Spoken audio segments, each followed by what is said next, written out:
Gas gangrene, Wikipedia audio. Gas gangrene and myonecrosis is a bacterial infection that produces gas in tissues in gangrene. This deadly form of gangrene usually is caused by Clostridium perfringens bacteria. It is a medical emergency. About 1,000 cases of gas gangrene occur yearly in the United States. Myonecrosis is a condition of necrotic damage, specific to muscle tissue. It is often seen in infections with C. perfringens or any of myriad soil-borne anaerobic bacteria. Bacteria cause myonecrosis by specific exotoxins. These microorganisms are opportunistic and, in general, enter the body through significant skin breakage. Gangrenous infection by soil-borne bacteria was common in the combat injuries of soldiers well into the 20th century, because of non-sterile field surgery and the basic nature of care for severe projectile wounds. Other causes of myonecrosis include envenomation by snakes of the Bothrops genus, ischemic necrosis, caused by vascular blockage, tumors that block or hoard blood supply, and disseminated intravascular coagulation or other thromboses. Features: gas gangrene can cause myonecrosis, gas production, and sepsis. Progression to toxemia and shock is often very rapid. It can easily be noticed by the large, blackened sores that form, as well as a degree of loud and distinctive crepitus caused by gas escaping the necrotic tissue.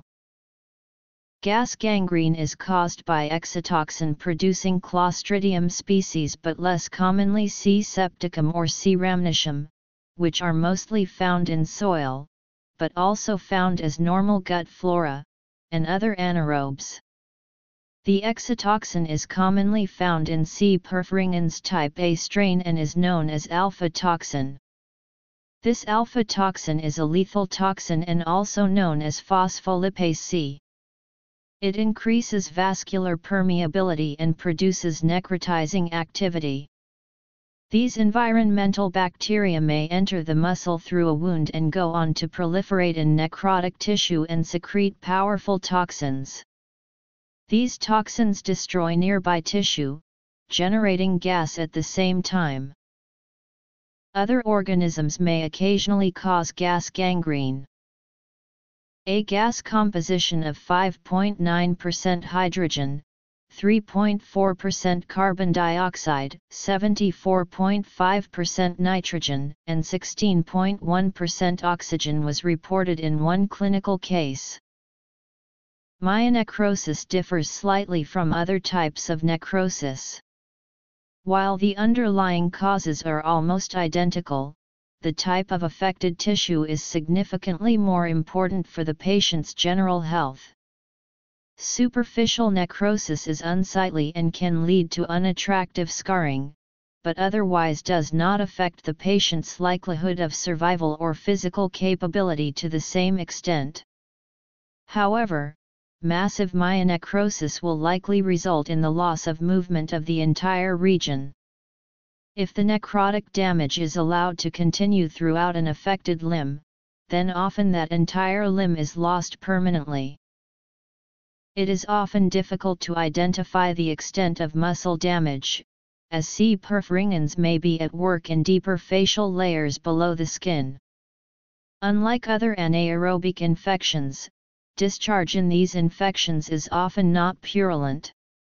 Instead, the discharge is often described as sweetly putrid or dishwater pus because it is much thinner than normal pus. This is due to the lysis of neutrophils, a type of white blood cell, caused by the lecithinases and other toxins released by Clostridium species. Soil-borne anaerobes are particularly well adapted to surviving harsh conditions. Often, a scarcity of nutrition and competition for resources from numerous other species occurs. Changes in pH and temperature are often significant, also. Bacteria often possess the ability to create exotoxins to assist them in competing with other microbes in their natural environments. When such bacteria are able to enter a living host, they encounter a vast supply of nutrients, warm conditions, and an abundance of water. This enables the microbes to rapidly proliferate, far in excess of the immune system's capability to defend, as prokaryotic bacteria possess a far greater capacity for multiplication than the host's immune system. The combination of bacterial load and ability to multiply is the basis for the microbe's ability to cause massive infection. Alongside such rapid proliferation is a corresponding mass production of exotoxin that causes severe damage to local tissue in the host. One such exotoxin is alpha toxin, which is produced by C. perfringens and is the key virulence factor in its pathogenesis. Massive infection, gross injury, and depletion of the host's immune capability result in system-wide sepsis.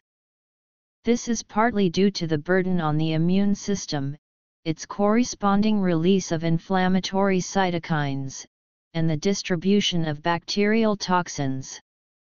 Massive infection is likely to result in death from a combination of system-wide septic shock and the unintentionally damaging effects of the immune response. In animals, disability and distress caused by all of these factors markedly increase the chance of predation. Treatment is usually debridement and excision, with amputation necessary in many cases. Water-soluble antibiotics alone are not effective because they do not penetrate ischemic muscles sufficiently to be effective. Penicillin is effective against C. perfringens.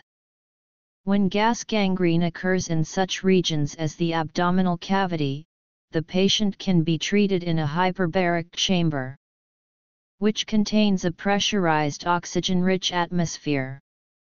The oxygen saturates the infected tissues and thereby prevents the growth of the obligately anaerobic Clostridia.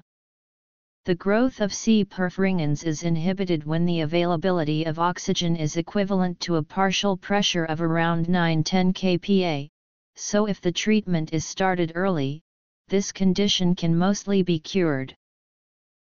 Pathophysiology. Hemipelvectomy for gas gangrene. Muscle biopsy examined under the microscope. The large white areas between the muscle fibers are due to gas formation.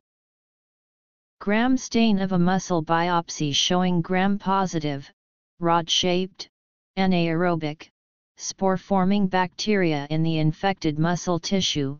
The result is highly compatible with an infection with C. perfringens. Gas gangrene of the shoulder. Treatment.